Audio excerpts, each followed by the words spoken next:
రాజు ఆ ప్రాంతంలో ఉన్న నలుగురు రాజుకు ఉపకారం చేస్తే వాళ్ళకి ఏదైనా గిఫ్ట్ ఇద్దామని చెప్పి ఆ నలుగురిని పిలిచి, రాజుగారు అక్కడ వజ్ర వైడూర్యాలు, ఇక్కడేమో వెండి బంగారాలు, ఇక్కడేమో 2000 రూపాయల కట్టలు ఇప్పుడు లేవులేండి, ఇక్కడేమో హైటెక్ సిటీ దగ్గర ఒక 10 ఎకరాల పొలం ఉన్న కాగితాలు, నలుగురిని పిలిచి నీకేం కావాలో తీసుకో అని రాజుగారు చెప్పాడంట. నలుగురిని పిలిచాడు. మొదటోడు ఏం చేశాడో తెలుసా? అందిందే జాక్పాట్ అని చెప్పి వజ్రాలు తీసుకొని వెళ్ళాడు. రెండోవాడు ఏం చేశాడో తెలుసా? బంగారం, వజ్రాలు, వైడూర్యాలు, ఫ్లాట్లు, కాగితాలు తీసుకెళ్ళాడు. మూడోవాడు ఇంకోటి కూడా తీసుకొని వెళ్ళాడు. నాలుగోవాడు ఏం చేశాడో తెలుసా? అటు వైపు వెళ్లకుండా రాజుగారి దగ్గరికి వచ్చి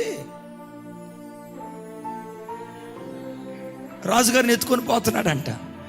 రాజుగారు అన్నారంటారే, నన్ను కాదురా, వజ్రాలు కావాలంటే వజ్రాలు తీసుకో, వైడూర్యాలు కావాలంటే వైడూర్యాలు తీసుకో, ఫ్లాట్ కావాలంటే ఫ్లాట్ తీసుకో అంటే, రాజా అవన్నీ నాకు వద్దు రాజా, నువ్వు నాకు కావాలి రాజా అని తీసుకోరే. నన్నేం చేసుకుంటావురా నువ్వు, నన్నేం చేసుకుంటావు అంటే ఈడంటాడంట, నువ్వు ఉంటే అన్నీ ఉన్నట్టే సార్, నువ్వు ఉంటే అన్నీ ఉన్నట్టే సార్.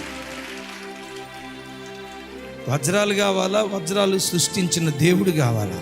సూర్యుడు కావాలా? సూర్యుని సృష్టించిన దేవుడు కావాలా? చంద్రుడు కావాలా? చంద్రుని సృష్టించిన దేవుడు కావాలా?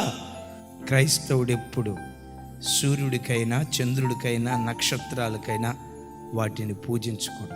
బ్రతుకు కాలమంతా ఆయన్నే ఆరాధించే ఆరాధికులుగా బ్రతుకుదుము గాక.